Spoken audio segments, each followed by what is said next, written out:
based on my past experience, kasi ang dami ko ng negosyo, before this, ang dami ko ng negosyo, siguro totoo yung late gratification.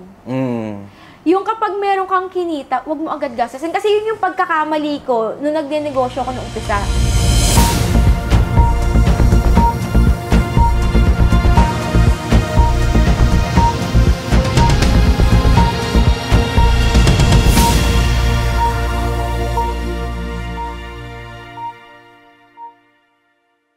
What is up, Baliwag University? Welcome to the Green Chair Season 2. I'm Jolo Tolentino and I'm your host for this season. And in this episode, we are joined by a business administration graduate from Baliwag University. And now, she is the owner of Celia PH. So huwag na natin patagalin pa. Let's all welcome from our houses, Miss Hanan. Dito ka lang. Hello po, Miss Hanan. Hello po. Welcome to the show po. Kamusta po kayo, Miss Hanan? It's so good to see you. Okay naman. Okay, kamusta naman? Nakabahan ako. Ay, okay lang po yan. It's normal. Kamusta po ang buhay-buhay, Miss Hanan? So, masaya naman. So, I'm in my happy and peaceful era. Wow, sana all. Sana all nasa peaceful era. Yan. Pero ano na natin, Mama, medyo tatanungin ko na kayo dahil sa Baliwag University ang nanonood sa atin ngayon. Yes. Bago ka maging entrepreneur, you've been a Baliwag University student, tama po? So, kamusta naman po ang ating pagiging student before? Actually, sa Baliwag University ako nag-high school and college at masasabi kong super na-enjoy ko yung pag-stay ko sa Baliwag University. Ang daming good memories na until now naalala ko pa rin. Sa tingin niyo, ano yung pinaka-best memory? Siguro ang pinaka-best memory ko doon, yung Christmas lighting. Kasi di ba, Muslim kami, wala kami Pasko. So, sa Baliwag University ko lang naranasan, maramdaman yung feeling na, ay, ganito pala yung feeling ng Pasko. Yung presence. Oo, yung presence ng Pasko. So, ang saya, lalo na kapag kunyari mayroong mga concert, like Silent Sanctuary. First time ko lang din yun na makapanood ng banda. Then, yung mga live band ng mga kapwa naming students, so super na-enjoy ko yun. So, ang daming activities ng mga panahon ko na super na-enjoy talaga namin. Actually, to be honest, ako din hindi pinaka na-enjoy ko. Actually, pagka-foundation, yun pa isa. Kasi, I was given a chance to host nung event nila na nandun ang December Avenue, The Ones. So, grabe. Very memorable din sa akin yun. Ang daming banda na. Ang dami siya. Okay, ang course mo is Business Administration. So, you are from BSBA. Yes. And you are major in Operations Management. Tama po? Yes. Yun. Bakit Business Administration ang kinuha mo? Kasi sa totoo lang, ayoko kasi ng board exam. And yung mother ko is into business, so sabi ko, mag-business administration na lang ako kasi yun naman din talaga yung gusto ko, magbenta. Kasi simula bata pa lang ako, doon na talaga ako minulat ng mother ko kasi isa ako sa nagmamanage ng business namin. Bata pa lang ako, meron na akong tindahan. So kapag summer, ako yung nagtitinda ng fishball, halo-halo. So bali lumaki ka na talaga sa larangan ng negosyo. Oo. I see. Ano po ba ang, if you don't mind me asking, ano ba ang naging ang negosyo ni parents? So, nagbebenta kami ng pastillas. Doon kami nabuhay. Pastillas. Pastillas. Yeah. Mga ilang taong ka nung hinahandle Siguro mo siya? mga 7 years old. Nagsisimula na kaming magbantay-bantay, magbenta ng mga pastillas. Ayan. Okay, so from pastillas business to selling massage chairs kay Celia PH, so paano yun? Ano nangyari? Sa totoo lang, kung di dahil sa pastillas, wala itong massager. Kasi nagsimula talaga ako sa pagbibusiness, pastillas. So, pinautang muna ako ng mama ko ng puhunan, pastillas. Sabi niya, kumuha sa akin ng pastillas, ibenta mo, saka mo na lang siya bayaran kapag nabenta ko. Pandemic days yun. So, sa pastillas, doon ko naranasang kumita agad ng sa isang buwan ng 6 digits na never kong naranasan sa pagtatrabaho ko ng 3 years. I see. So, nung kumita ako sa pastillas, doon ako tinry kong mag-invest sa another business. So, yun naman yung Heihan, yung brand ko nun. First yon. Then, nag-come up kami ng Pop and Bloom, brand namin. Then, yung kinikita namin doon, unti-unti na, kasi magkasosyo kami ng brother ko din eh. So, sa mga kinikita namin, nag-i-invest kami sa kanya-kanya naming negosyo. So yung brother ko, yung kinita niya, nag-invest siya sa sarili niyang negosyo. Then sa akin, yung kinita ko is ininvest ko siya sa massage chair. So ano yung iniikot niyo noon? O bale buong Bulacan ba iniikot niyo nung nagpapastillas kayo? Actually, pati Subic, basta lahat ng kaya kong puntahan, dinideliveran ko. Actually, 1-man team lang ako noon eh. Ah, talaga? Meron lang ako katulong na nagmamasa. May nagmamasa ng pastillas, ako yung nagre-repack, ako yung nag-aayos ng orders, ako yung sumasagot ng inquiries, ako yung nagdi-deliver, ako yung driver, ako yung pahinante. So, nagsimula talaga ako sa talagang mahirap. Although may kaya yung mother ko, pero kasi hindi kami spoiled. Okay. So, ayaw namin yung ang tawag dito, ayaw namin na umaasa kami sa magulang namin. So, mas masarap pa rin talaga yung feeling ng success na pinaghirapan mo talaga. Totoo. Actually, ako kasi, Miss Hanan, isa lang akong anak, only child. Tapos, sabi ng mga parents ko sa akin, pero gusto ka namin palakihin ng independent. Ayaw ka namin spoilin. So, nagtinda po ako ng buko juice dati. Buko juice, fishball, sa kanto, para lang makaipon. Tapos yung maipon ko doon yun, sa tuition fee ko. Ayan, kaya nagigets kita doon. Same tayo ng vision ng parents natin. Kaya napakaswerte natin sa mga magulang natin. Totoo. Bakit Cecilia? Bakit Cecilia PH? Sa dami ng negosyo na po pwede mong isunod doon sa pastillas business mo, bakit Cecilia PH? Kasi, di ba, pangarap ko kasi magkaroon ng massager para sa mga magulang ko. Ah, talaga? Di ba? Parang nagtatrabaho pa lang ako, gusto kong bumili ng massage chair. Kaso, ang liit ang sahod ko nun, tas ang mahal ng massage chair. Napakamahal. So, buti na lang talaga. Sabi ko, gusto kong magbenta ng mga produkto na wala pa masyado sa market. Kasi kung alam sa Pilipinas, konti pa lang naman talaga yung may business ng massage chair noon. Yes. So, sabi ko, gusto ko ako mag-business nito. Luckily na lang, yung kuya ko is tinulungan akong makahanap ng supplier. Ayun, I see. So, kaya ako siya dinala dito sa Pilipinas. Kaya pala nakikita ko yung mga Facebook post ni Celia PH na puro more on magulang, nagregaluhan yung mga magulang na massage chair. Yung pala ang story Actually, behind. yung unang kita namin ng kuya ko sa business namin, hindi agad namin invest sa sarili namin. In-invest namin sa magulang namin. Unang kita namin sa business namin, wala sa amin napunta sa magulang namin. Kasi di ba partner kami ng kuya ko.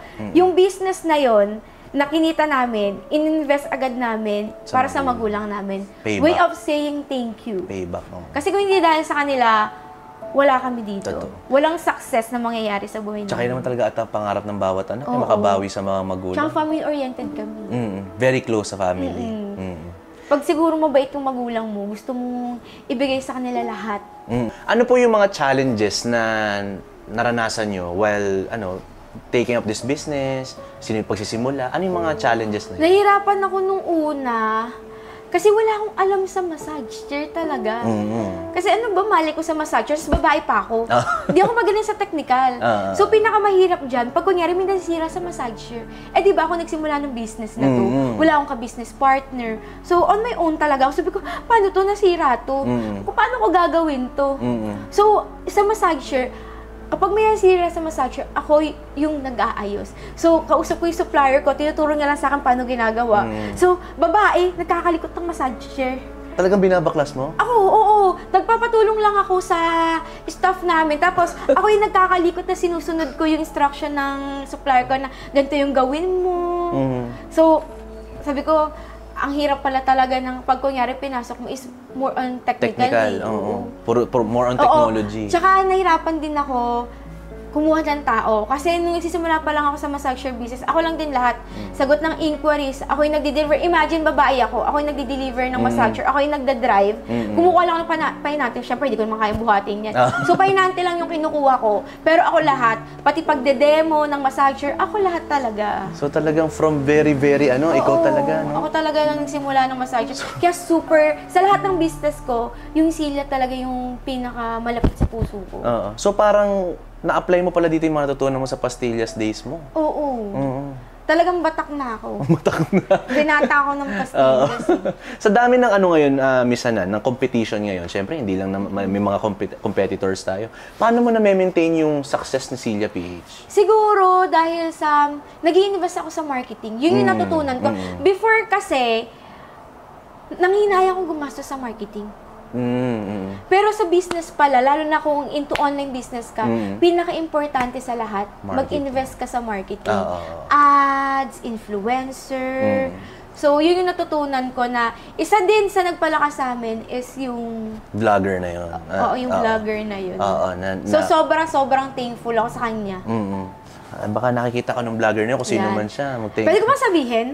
Pwede. Pwede. Pwede ka. Ayan, syempre, nagpapasalamat ako kay Sir Gaydin. Sobrang bait niya. Kasi imagine, bumili siya sa amin ng 6 na massage chair. 6 niya. Binili niya talaga yon. Hindi siya ex-deal. Binili niya talaga yon. So, imagine, sa dami-daming nagbebenta ng massage chair na mas kilala, pero pinili niya kaming small time pa lang na, hindi pa ganun talaga. Hindi pa talaga kami kilala sa market, pero pinagkatiwalaan niya kami. Na isa siya sa naging dahilan kung bakit ang daming bumili sa amin, ang daming nagtiwala sa amin. Ultimo mga ibang vloggers, bumili na din sa amin. So from 32 followers lang kami sa FB, naging 100,000 followers kami because of him. So very overwhelming that time. Tsaka sobrang bait niya din talaga. Hindi mo in-expect? Hindi ko in-expect talaga kasi imagine, apakalaking niyang vlogger. Para bilan kami, pagkatiwalaan niya kami. Tama. Sobrang thankful talaga. Tapos startup ka pa lang. Oo. So parang mapapaisip ka. From nagsimula kami sa isang buwan, wala kami benta. 10 sa isang buwan, 10 pieces na nibibenta. Pero nung bumili siya sa amin, tapos di naman namin sinabi sa kanya i-vlog niya kami. Pero kinontent niya kinontent niya kami. Simula nag-content siya, dami nang bumibili sa amin. Everyday may bumibili na sa amin. So, ayun. Kung sino pa nga yung hindi mo kakilala, siya pa yung talagang full support na nagtiwala sa amin. Tama, totoo. Siguro dahil napagdaanan din nila before, sila na may walang-wala. Ngayon na lumaki na si Celia PH, sobrang nakilala na sa Pilipinas. As a businesswoman, ano yung tingin mo na pinakamahalagang mindset ng isang negosyante na dapat mong pwede natin sabihin sa kanila para kung sila man yung nagtatayo ng negosyo? So, siguro, based on my past experience, kasi ang dami ko ng negosyo, before this, ang dami ko ng negosyo, siguro to yung late gratification. Yung kapag meron kang kinita, wag mo agad gastasin. Kasi yun yung pagkakamali ko nung nagde-negosyo ko nung umpisa. Kapag meron ng kinikita, feeling ko, kikitain ko na siya lagi-lagi. So, ang nangyari, na-mismanage ko yung pera ko. So, wala akong naipon. So, yun siguro yung masasabi ko sa mga nag-start up pa lang mag-business, na kapag may kinikita kayo, itabi nyo siya. Ipunin nyo siya. Huwag kayong masyadong excite sa perang kinikita nyo. Spend wisely. Yeah, spend wisely. Yun talaga yung pinakamahalaga sa negosyo. Kasi sa business naman, hindi naman laging malakas. Yes. Alam nyo naman yun, ang business seasonal.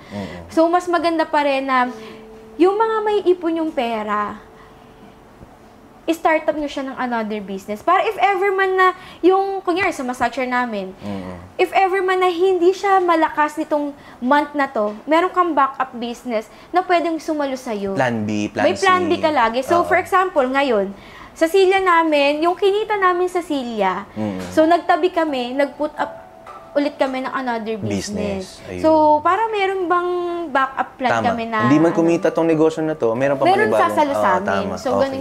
ganun yung mindset namin. Take note nyo yun, viewers. Napakaganda ng payo na yun. Hindi ka lumalagay sa alanganin. Oo. Tsaka huwag mo din i-invest lahat sa isang negosyo. Lagi kang magtitira for emergency funds. Para if ever, syempre ang negosyo, hindi naman talaga, kapag nag-start up ka ng negosyo, malakas ka agad, talaga magiging successful na agad.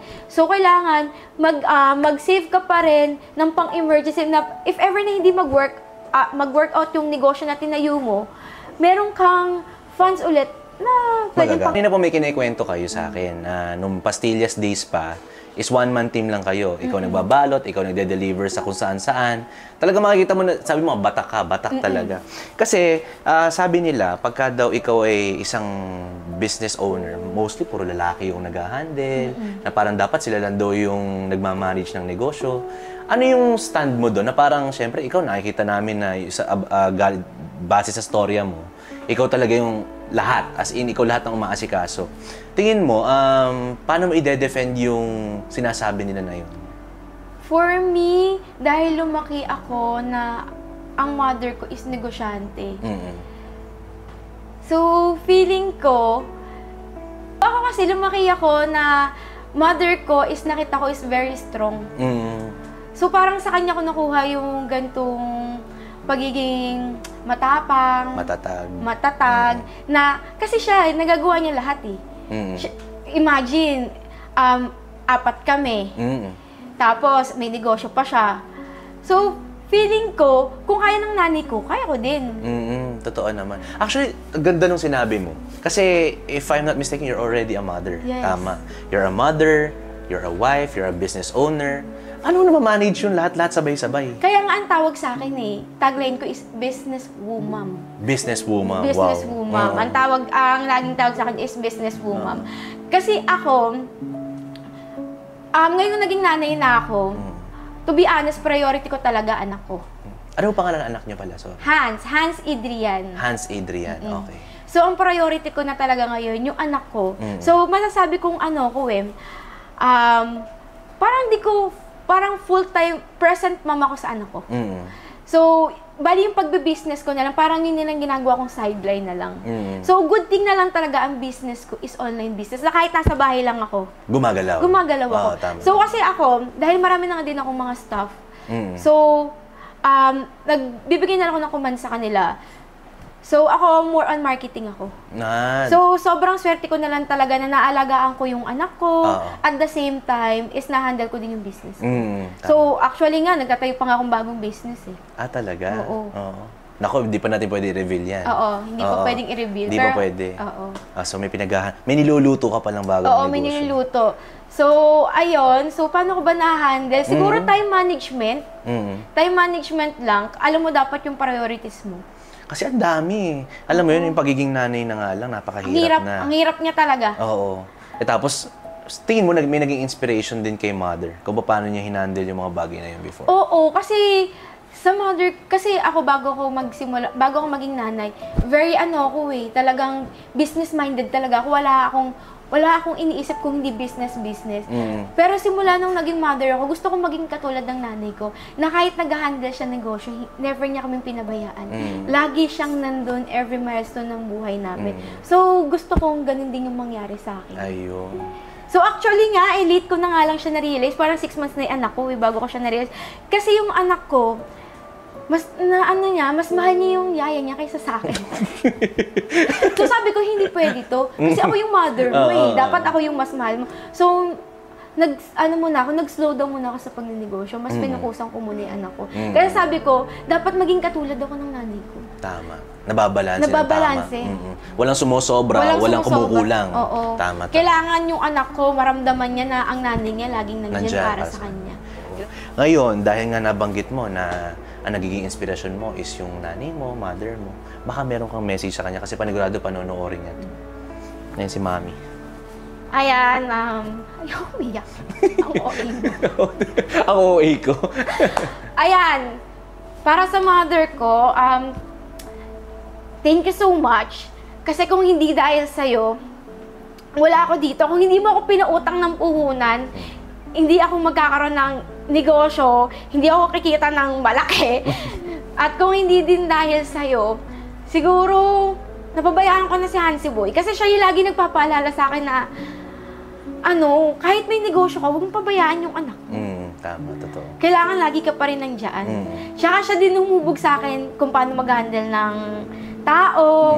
Siya yung pinaka-mentor ko eh. Hindi ko na kailangan ng ibang tao magme-mentor sa akin kasi andiyan yung nanay ko. Andiyan yung nanay ko na laging binubulyawan ako pag kunyari medyo nagiging masungit ako, nagiging mataray ako sa mga customer ko. Kasi sabi lagi ng nanay ko na, huwag ganyan. Dapat ka lang, laging mabait sa customer. So, ganun. So, nanay ko talaga yung pinaka-inspiration. Tsaka din siya din tuturo sa akin kung paano i-manage yung pera ko, wag ako magiging gastadora, lubay-lubayan ko yung paggastos. Ayun. Pero ang ganda ng payo ng nanay mo sa'yo, na unahin mo yung anak mo. Kasi alam mo kung bakit. Tingnan mo kung ano ka ngayon, kundi dahil sa kanya, di ba? Totoo yun. Ang ganda ng pagpapalaki. Kaya sa mga mothers dyan, maraming salamat. Ayan. Thank you sa inyo. Kasi hindi kami magiging ganitong tao kundi dahil sa inyo. Totoo yun. Tama yan. Okay, napaka-successful na ni Celia PH. Super successful. Sinabi mo na rin kanina, this year is really a good year for you. Yes. Kasi dito talaga nagsimula mag-boom si Celia PH. Hindi, last year. Last year. Oo, last year Pero pala. this year kasi, meron ng Baby Cecilia, which is yung other business ko, yung Wellness PH. Ayun. So, dahil nga sa successful na siya, talagang nakilala na sa buong Pilipinas. As a student before, syempre, may kanya-kanya tayong definition ng success. Ngayon na mother ka na, business owner ka na, asawa ka na, naiba ba yung definition ng success para sa'yo? Actually, yung success, subjective talaga yan eh. Pero sa akin, siguro, kung i-relate natin, kung ang definition ng success is masayang pamilya, kumpletong pamilya, financially stable, nakakapag-travel ka, nang hindi mo iniisip yung money. No. So siguro, though hindi pa naman ako super mayaman, pero masasabi kong successful na ako kasi I'm in my happy and peaceful era. Siguro yun yung pinaka-successful sa akin. Yung magkaroon ako ng peace of mind na kahit hindi ako magtrabaho ng isang linggo, alam kong mabubuhay ako. Diba? Hindi na sa mabayaman. Oo, totoo naman yun. Kasi di ba ang minsan na nagiging definition ng mga bata is pagka-successful ka, if pag super yaman. Siguro successful na din ako kasi in a way na kaya kong gumising ng tanghali, kaya kong mag-travel na hindi ko iniisip yung talagang money, gano'n. Kumbaga parang ang nangyayari ang problema na lang taga sa akin, time eh. Kumbaga nangyayari na ngayon, parang money works for you. Yeah. Yun. Hindi na yung ikaw yung nag-work for money. Yun. Tandaan nyo yun ang definition ng success ni Miss Hanan. Miss Hanan, ito, kung babalik ka naman doon sa batang ikaw, yung college Miss Hanan, ano yung sasabihin mo sa kanya ngayon na nandito ka na sa rurok ng tagumpay mo? Na, alam mo, ang galing mo. Kasi kahit hindi ka academically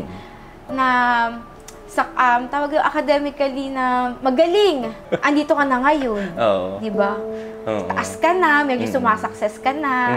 So sa success na to, Miss Hanan, tingin mo, what's next for Celia PH and Hanan dito Kalan? Siguro, pinaka-dream ko ngayon sa Celia PH na until now, wino-workout ko is makapasok kami sa mga mall. Mall na ngayon. Gusto ko makapasok kami sa mga mall. So that's the plan. Oo, that's the plan. Tingin mo, this year, ma-achieve na natin yan? Sana. Sana? Oo. Kasi wino-workout ko siya. Yun talaga yung ultimate goal ko ngayon sa Celia PH this year, makapasok sa mall. Gusto ko din magkaroon ng mga massage rental business. So, yun yung gino-goal ko na wino-workout ko ngayon. Then, sana yung makapag-invest pa ng another business. Ulit? Ang daming negosyo. Pang ilan na yan kung titingnan, Miss Hanan? Actually, siguro... Kasama na yung niluluto mong bago? Kung siguro sa amin lang mag-asawa ha. Kasi may iba, may ka-business pa. Siguro sa amin mag-asawa, siguro, pang-tatlo to. Pangatlo? Ay, tatlo yung business namin. Tapos may bubuksan kami ng isa, bali pang-apat. Ang dami. Ang Tapos galing. nung Holy Week, meron akong naisip na isang negosyo. So, sisimulan ko siya next week. So, Next week 5, naman. magiging 5. Grabe, dire-diretso. Kasi hanggat may opportunity ka. So yun nga yung sinasabi ko sa ibang tao, hanggat may opportunity ka, hanggat may pera ka naman, i-grab mo lang yung opportunity. So syempre magtitira ka pa rin para sa emergency funds. Pero yun nga, hanggat meron kang, risk taker kasi ako. That's correct. Totoo yun. Kasi pag di ka nag-risk, wala ka matututunan. Di ako takot malugi. Kasi marami ka rin naman matututunan doon sa mga lugi na yun. Sa pagkalugi ko na yun doon ako mas naging matalino sa negosyo.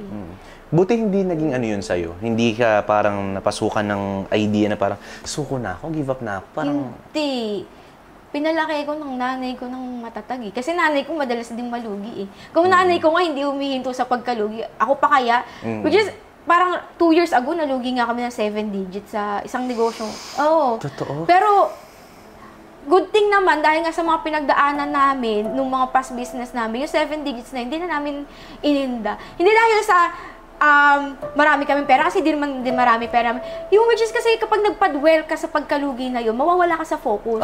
So kami, imbes na isipin pa namin yung perang nawala sa amin, iniisip namin, paano namin kikitain yung nawala sa amin? Paano nyo babawiin? Paano namin babawiin? Doon na kami nag-focus kung paano namin babawiin. Kasi wala naman ako nagawa wala na siya I mean, kung siguro, kung hindi dahil sa mga pinagdaanan ko noon, kung hindi dahil sa nanay ko, siguro kapag nung malugi ako ng 7 years, siguro mabaliw-baliw na ako. Kung hindi ako matatag, mabaliw-baliw na ako. 7 digit, ba't di ka mabaliw, di ba? Tsaka siguro, mapapaisip ka na lang din na bakit ko pasasayangin yung oras ko sa mga bagay na hindi ko naman kontrolado na. Yun, tama. Don't stress yourself from things that you can control. Tama. Yun. Miss Hanan, sabi mo kanina na nagfo-focus ka na ngayon sa anak mo. Diba? Nagfo-focus ka na sa kanya, kahit na gaano karami yung niluluto mong negosyo ngayon, gaano yung na-handle mong negosyo, babalik at babalik ka sa pagiging nanay. Oo, yun talaga yung priority. Very soon, mapapanood ni Hans to. Very, very soon. Hindi pa ngayon, kasi 1-year-old and 6 months pa lang, hindi pa niya maiintindihan to. Pero siguro pag tumungtong na siya ng mga 15, 16, o baka 12 pa nga lang, baka naiintindihan niya na to. What's your message to him? Message ko sa'yo, anak, lahat ng ginagawa ko na to, kaya ako nagsisipag kasi gusto kitang bigyan ng magandang buhay. Gusto kong ma-enjoy yung pagkabata mo. Gusto ko na pag lumaki ka, hindi mo naiintindihin yung paano ka mag-aaral. Yes. Gusto ko na magkaroon ka ng masayang buhay. Gusto ko na mabigay sa'yo yung mga bagay na hindi ko naranasan ng bata ako. Kasi hindi naman talaga kami mayaman ng bata kami. Gusto ko wala siyang iniisip. Ayoko na dumating sa point ng buhay niya na kailangan ko siya isama sa mga paon siya para magsanla ng alahas. Ayoko niyang maranasan. Ang ganda ng sinabi mo. Nakakatuwa. Gusto ko magkaroon siya ng savings. Kasi lumaki ako na hindi kami mayaman. Na lumaki ako na everyday sumasama ako sa nanay ko para magbayad ng tubo ng alahas namin. So kaya alam ko yung paghihirap ng nanay ko na ayoko niya maranasan. Hindi ko naranasan na magkaroon ng mga Barbie doll. Ang naranasan ko lang laruan ng mga bangketa. Gusto kong ibigay sa kanya lahat ng magagandang pwedeng ibigay sa kanya ng magulang. Katuwang mo ang asawa mo dito. Katuwang mo ang asawa mo sa pagpapalaki sa anak mo. Ngayon, dahil sa nakikita namin na business partners na rin kayo ng asawa mo, very supportive ang husband mo, baka meron ka din gustong sabihin sa kanya. Any message to your husband? Ayan, to my housemate. Ayan, maraming salamat sa suporta. Kasi kung hindi dahil din sa kanya, siya din kasi yung isa sa support system. Siya yung nagpapalakas ng loob ko, nagpapakalma sa akin. Siya din tumutulong sa akin sa pag-handle ng mga negosyo. So maraming salamat kasi nandiyan ka sa akin. Kasi sinusuporta mo ako sa lahat ng desisyon ko sa negosyo. Kasi mahirap mag-start ng negosyo kapag kunyari ang husband mo kontrabida. Totoo. Diba? Yung sabi nila umaangal ka. Yung asawa ko support lang siya ng support. So ngayon, dahil nga sa, eto na, andito ka na sa pinangarap mong buhay. Tingin ko naman, ito na yung pinangarap mong buhay. Actually, ito talaga. Oo, masasabi kong ito. Kung hindi kung pagbabasihan natin yung hindi savings kung pagbabasihan natin is yung masaya, yung peaceful era.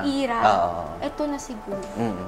Bago mo narating to, ang dami mong challenges, sabi mo nga kanina, ang dami mo ng pinagdaanan, nabata ka ng negosyo. Ano yung mapapayo mo sa mga estudyante na nangangarap na maging ganito? At saka sa mga, siguro sabihin na natin doon sa mga nagtatayo o nagsisimula ng negosyo, anong masasabi mo sa kanila? Siguro, unang-una, huwag kang ma-pressure. Huwag kang magmadali sa buhay. Kasi naniniwala talaga ako sa timing na binibigay ng Panginoon sa atin. So kasi kung para sa'yo. Tsaka, minsan kasi sa kakamadali natin, mas namamali tayo ng direksyon sa buhay. Tama. So, importante dyan is sipagan mo lang, do your best. Yun nga yung sinasabi ko. Kung gusto mong magnegosyo, magsimula ka muna sa umpisa. At ang pinaka-importante dyan, dapat wala kang tinatapakang ibang tao. Yes. Siguro, yun yung masasabi kong isa sa naging way ng success ko is wala akong tinapakang tao, wala akong inagrabyadong tao. Para dumating ako sa dito, walang shortcut. So yung masasabi ko, walang shortcut. sa pagiging negosyante, kailangan mong pagdaanan. Bago ako dumating sa gantong peak ng buhay ko, ang dami kong failure. So sa failure na yun, sa bawat failure na pinagdadaanan natin sa buhay, lesson yun. So yun yung parang masasabi ko. Kasi yung iba, kapag meron kayong failure, pag may dumating na failure, huwag kayo agad sumuko. Pagpatuloy nyo lang yung buhay. So yun yung masasabi ko sa kanila. Miss Hanan, maraming salamat thank you so sa sinabi mo na yun. Panigurado, maraming mga startup na magnenegosyo, mga estudyante na natuto o na-inspire din sa story mo. Kaya maraming salamat, Miss Hanan. Thank you so much. Thank you so much po. Thank you for thank you for accepting our invitation na makausap ka namin at makakwentuhan sa naging buhay mo sa pag-abot ng mga pangarap mo. Again, maraming salamat Baliwag University for watching this video. Sana marami kayo tutunan, sana na-inspire kayo sa story ni Miss Hanan, and sana ito'y gamitin yung motivation para mas magsipag pa, mag-hard work, or work hard pa. Para mas maabot natin yung mga pangarap natin sa buhay. Again, maraming salamat. If you're not yet subscribed kay Baliwag University, please subscribe and click the notification bell para lagi kayong updated sa aming mga bagong episode. Again, maraming salamat, Miss Hanan. Thank you so much, viewers. Maraming salamat po sa inyo.